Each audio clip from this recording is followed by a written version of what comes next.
Bonjour à tous, on se retrouve aujourd'hui pour une nouvelle vidéo. Alors, il y a quelque temps, j'avais trouvé ces petits magnettes chez Action et donc je vous propose un tuto, pas spécialement un tuto, mais je vous montre comment je vais les utiliser pour que ce ne soit pas que des magnettes, mais que ça nous serve à nous en tant que scrapeuse. Alors, tout d'abord, je voulais aussi vous remercier parce que ça y est, on a dépassé la barre des 100 abonnés. Mais je suis trop, trop contente. Merci à vous de me suivre. Merci pour tous vos gentils commentaires. J'espère que vous en mettrez d'autres.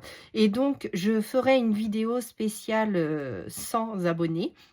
Pour mes 100 abonnés, je vais vous faire un jeu concours et donc la gagnante, sera un tirage au sort et la gagnante, je lui ferai un cadeau. Donc merci encore et j'espère que vous êtes contente de me suivre et de vous partager un peu mon savoir, enfin bon savoir, j'ai pas un grand savoir, mais des petites astuces, comment faire. C'est bon de partager et moi, ce que je peux vous apprendre que vous ne saviez peut-être pas, et ben, dans les commentaires, vous me répondez et du coup, moi, des choses que je ne sais pas, je l'apprends avec vous et donc du coup, je suis contente de ce partage avec vous. Alors, par exemple, ces petits magnettes, je me suis dit, c'est bien, Sandrine, d'avoir des petits magnettes, mais comment on pourrait les utiliser autrement que de les coller sur le frigo? Alors déjà, on va, dans un premier temps, pouvoir les décorer. Donc, c'est ce que j'ai fait avec celui-ci. J'espère que vous allez bien voir. Donc, j'ai trouvé une image sur Pinterest que j'aimais beaucoup. Alors, ce n'est pas du tout dans mes habitudes de faire d'une steampunk et j'essaie d'y aller progressivement. Et donc, je me suis dit, bah, c'est petit, c'est carré, ça peut correspondre totalement. Donc, j'avais celle-là comme image et j'avais trouvé... où est-elle? J'essaye de vous la retrouver dans mon petit bazar. J'avais trouvé ce petit dragon aussi que j'aimais beaucoup. Donc, je l'ai gardé pour un autre magnette. Voilà, donc je l'ai décoré un tout petit peu. Donc, j'ai fait... alors, il me semble que c'est soit de l'aquarelle, soit de l'encre distress. Ensuite, j'ai fait un matage noir. J'ai collé mon image, j'ai mis quelques strass. J'ai mis un texte et j'ai maté mon texte pour qu'il ressorte un petit peu. Et l'année dernière, pour les fêtes de Noël, j'avais précommandé le calendrier de l'Avent de Happy Little Fox. Et dans le calendrier de l'Avent de Happy Little Fox, on a eu plein de petits dies. Et donc, du coup, comme vous savez, moi, je les mets, mes dies, dans les pochettes de chez Action. Donc, j'en ai plusieurs, mais ça prend de la place, hein. Donc j'ai plusieurs tomes comme ça et je les mets par collection et du coup voilà, je les mets comme ça. Alors j'espère que vous allez bien voir, pardon, je vous ai mal montré. Donc en fait, j'essaye, quand je commande sur des sites, j'essaye d'imprimer la petite photo de ce que ça donne et ensuite je mets le dies qui est derrière et j'essaye de faire une découpe d'avance pour voir ce que ça donne. Et je me suis dit, mais alors dans certains, alors je crois que c'est pas dans celui-là, non, c'est dans l'autre évidemment. Alors attendez, hop, je vais à la recherche de mon autre petit carnet dies, voilà, donc celui-ci. Donc voilà, c'est un autre classeur, donc là j'ai tous mes petits trucs. Et ben c'est pas dans celui-là non plus, ah bah mince. Donc vous voyez, donc j'ai plein de petits dies comme ça qui se trimballent et je me suis dit, alors j'avais acheté des feuilles aimantées, donc du coup j'en ai mis dans certains, mais ah bah voilà, donc là j'avais des feuilles aimantées, donc du coup je les ai mis dedans et j'ai mis les dies correspondants derrière en photocopie et du coup j'ai mis les dies correspondants. Donc voilà, et je me suis dit, mais c'est aimanté, donc pourquoi pas ne ranger tous les petits dies qui traînent derrière. Comme ça, ça vous fait un support, ça ne tombe pas et vos dies sont bien rangés. Donc du coup, comme j'en avais plein de petits et des plus grands, donc là, en l'occurrence, un petit cœur, mais derrière, c'est pas décoré, donc... on va le faire ensemble. Donc, du coup, je mets les petits dies qui traînent sur les plaques et comme ça, je pourrais les ranger plus facilement dans la pochette. Donc, si ça vous dit, on va faire ensemble. Donc là, j'en avais 2 boîtes. Voilà, hop. Donc, dans chaque boîte, il y avait un carré. un rond et 2 cœurs. Donc voilà. Donc je me suis dit comme ça, tous les petits dies qui traînent, je vais les ranger et donc du coup je vais pas les perdre parce que c'est vrai que les petits dies, ça traîne un peu et du coup ceux que je me sers le plus, je vais les laisser près de mon bureau, comme ça je saurai où ils sont, ils vont pas tomber, ils traîneront pas et je pourrai les glisser facilement dans ma petite boîte, positionnée comme ça pour pas que ça traîne. Donc voilà. Donc ça, c'était une petite astuce que j'ai trouvée. Donc, on va faire ensemble la décoration d'un des magnettes. Donc, je vais reprendre pour la facilité le rectangle. Donc, j'ai déjà ma photo, donc je vais faire les deux. Donc, je vais trouver un papier. Donc, dans mes papiers de chez... Donc là, vous savez, je mets aussi dans ces albums-là tous mes petits papiers, tous mes petits trucs dedans pour que ça soit plus facile à regarder et facile à trouver. Alors, j'en ai du orange, un orangé. Est-ce que ça pourrait aller, l'orangé avec? Donc, j'avais eu ces papiers-là sur Temu ou Shein, je ne sais plus. Donc, j'en ai dans les tons orangés, j'en ai dans les tons bleus et dans les tons verts. Et je me dis que peut-être non, ça va pas ressortir. Il faudrait un plus dark. J'ai du bleu aussi, mais le bleu, non. Bon, on va rester sur du noir. Donc, du noir. Un petit papier noir. Ça, non, c'est les papiers. Alors, ils sont pas là? Les petits papiers, ah mais non, les petits papiers noirs, je les ai mis dans l'enveloppe de Craftly. En plus, je vous les ai montrés l'autre jour. Donc, un petit papier. Donc, un papier à texture, non, pas spécialement. Donc, si. J'aimerais bien un papier à texture quand même. Voilà, donc j'ai des papiers comme ça. Alors, je ne sais pas si vous allez voir l'effet de texture. Je suis désolée, mais aujourd'hui, il pleut à verse. On a un temps de chien. Mais bon, que voulez-vous? C'est la Normandie. Hein. Donc, je vais prendre le massicot qui est au-dessus de vous. Donc, j'aimerais bien le prendre sans rien faire tomber d'autre. Ça serait pas mal. Ensuite, on va prendre les mesures ensemble. Est-ce que je suis toujours dans le champ? Oui. Donc, il mesure 9 cm. 9 cm, donc du coup, 9 sur 9, j'espère qu'ils sont bien calibrés à peu près. Oui, je pense. Donc, 9 sur 9. Donc, il faut prendre un papier de 8,5. Alors, comme votre papier est texturé, je vous conseille, de l'autre côté, ça ne l'est pas, de le retourner pour faire votre coupe. Comme là, c'est un modèle unique. Enfin, c'est de l'uni, en fait. Il n'y aura pas de motif, donc c'est pas grave si on le met derrière. Et c'est plus facile, votre lame va moins souffrir. Voilà. Donc, 8,5 sur 8,5. Voilà. Ensuite, j'aimerais bien prendre... où c'est que je les ai mis? Hop.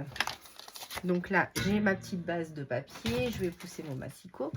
Je vais chercher mon encre rouge de Distress. Donc, moi, je possède la Lumber Plaid et en orangé. J'en ai pas beaucoup. Alors, j'ai la Crackling Campfire ou alors la Lumberjack Plaid. Donc, on va prendre celle-ci. Je vais essayer de trouver un embout rouge.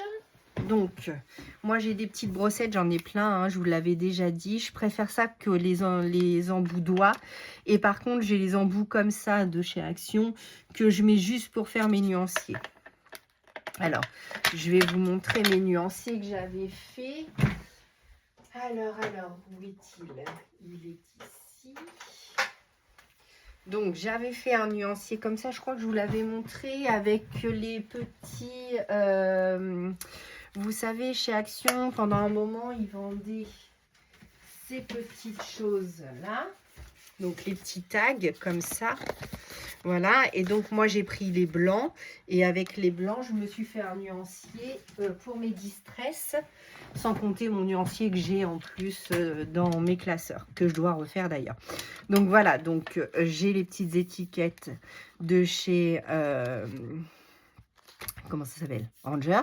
Et du coup, je colle, je fais donc les Distress Oxide au-dessus et les Distress Ink en dessous. Comme ça, j'ai les deux et je sais si je l'ai en ink ou si je l'ai en Distress Oxide.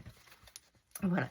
La différence avec les Distress Oxide, la Distress Oxide, c'est une encre au fini crayeux. Et la Distress Ink, c'est juste une encre au fini encre mat. Donc voilà.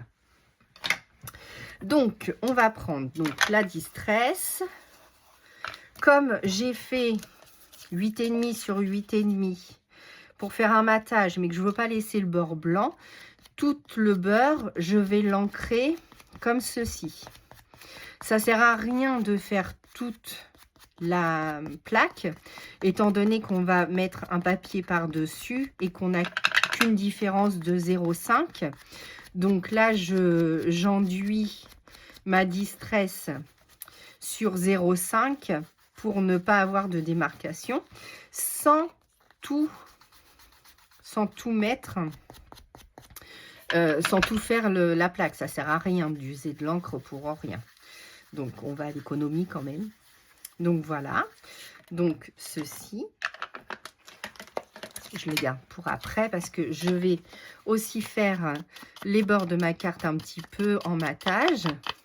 Enfin, en matage. Non, c'est pas du matage, c'est ancrer les bords de son papier pour le laisser dans le même ton. Et j'ai choisi un papier noir exprès, comme c'est un dragon, on reste dans le dark un petit peu. Donc, du coup, pour que ça ressorte sur le noir, on ancre un petit peu. Et donc, du coup, ça confond le dragon avec le papier noir. D'accord? Donc là, on va juste coller tout ça. Donc, je vais prendre ma Pattex Wood Glue waterproof. Donc, elle va sur n'importe quel... Enfin, normalement, c'est une colle à bois, mais elle va bien sur les supports comme ce qu'on a là. Hop, donc j'en mets un peu partout. Voilà. Vous collez bien votre papier pour pas qu'il se décolle, c'est mieux. Voilà. Donc, on se positionne comme ceci, à 0,5. On essaye de le mettre au droit. Donc, je prends mon papier et à l'œil, j'essaye de bien me centrer partout. Voilà. Je vais prendre un petit essuie-tout. Alors, moi, en fait, ces essuie-tout-là, je les laisse. J'ai une petite boîte que j'avais personnalisée avec ma Cricut. Et du coup, j'essaye de le replacer un peu. On remettra un peu les beurres rouges parce que là, avec la colle, ça a enlevé la Distress. Donc, vous n'hésitez pas à remater. C'est du noir, ça ne se verra pas trop. Donc, voilà. Et ensuite, je colle mon papier. Donc, pareil, je reprends la même colle parce que comme mon papier est texturé, je pense, j'espère, je n'ai pas essayé, mais je pense que ça va bien marcher. Si ce n'est pas le cas, on prendra une autre colle. Voilà. Donc, hop. Donc, pareil, je me centre bien au milieu de mon papier. Ça glisse pas de trop. Donc, essayez de vous positionner bien dès le début parce que du coup, la colle, ça glisse plus après. Bon, bah voilà, hein. On va le laisser comme ça. Donc, voilà. Ensuite, donc, un petit mot. Donc, j'ai toujours dans, voilà, les pages noires. Alors, noire, blanche, vos écritures, c'est comme vous voulez. Si vous n'avez pas d'écriture sur Pinterest, il y a pas mal de petites images qu'on peut récupérer. Ou alors, vous pouvez les créer vous-même avec un fichier Word et l'imprimer sur du papier blanc. Parce que malheureusement, on ne peut pas imprimer sur du papier noir parce qu'il nous faudrait une encre spéciale. Et puis, on va prendre ça. Donc, c'était curiosité, rester curieux, c'est important. Donc, moi, je vais juste le mettre juste ici. Alors après, il ne faut pas non plus que ça crée trop d'épaisseur pour moi, étant donné que je vais les mettre les uns par-dessus les autres, puisque je vais mettre les dies dedans. Mais je trouvais que c'était plus sympa de le décorer que de laisser un rond ou un blanc pour récupérer ce qu'il y a derrière. Voilà, donc on va mettre quelques petits strass. Donc je vais rester dans du bronze ou dans du argenté. Ça, c'est des petites fleurs. Je vais peut-être mettre des petits argentés cette fois-ci. Donc voilà, donc 3 petits strass. Ma petite précelle, où est-elle? Juste ici. Donc voilà. En bas, allez, c'est parti. Donc 1, 2. Donc là, je mets celle-ci que j'avais eue, je ne sais plus, certainement chez Action. On va mettre une en haut, une en bas. J'aimerais bien en mettre une troisième quand même. Vous savez bien que j'aime bien la règle des 3. Donc, hop. Voilà, donc notre petite magnette est terminée, donc rien de bien compliqué, donc juste l'idée de la décorer. Donc je suis restée dans le même thème pour être un peu raccord avec celle-ci. Et donc derrière, je vais pouvoir remettre mes petits dies qui traînent. On a toujours des petits dies qui traînent sur le bureau, où on les met dans des petites boîtes, puis après on dit « Ah, bah je sais plus où je l'ai mis, je vous le chercher partout. » Et bah là, en mettant ces petits magnettes, voilà, donc vous les avez à côté de vous, c'est bien rangé, ça prend pas de place. Mais par contre, vous savez que derrière, vous avez tous vos petits dies qui traînent et au même endroit. Et ceux que vous servez le plus peut rester à côté de vous sur le bureau, mais ça évite que ça se trimballe partout et ça tombe pas. Comme c'est magnétique, ça reste bien accroché. Voilà, bah, j'espère que cette astuce vous aura plu. On se retrouve bientôt dans une nouvelle vidéo, donc la vidéo concours que je ferai prochainement. Et moi, je vous dis à bientôt pour un nouveau tuto, une nouvelle vidéo. À bientôt!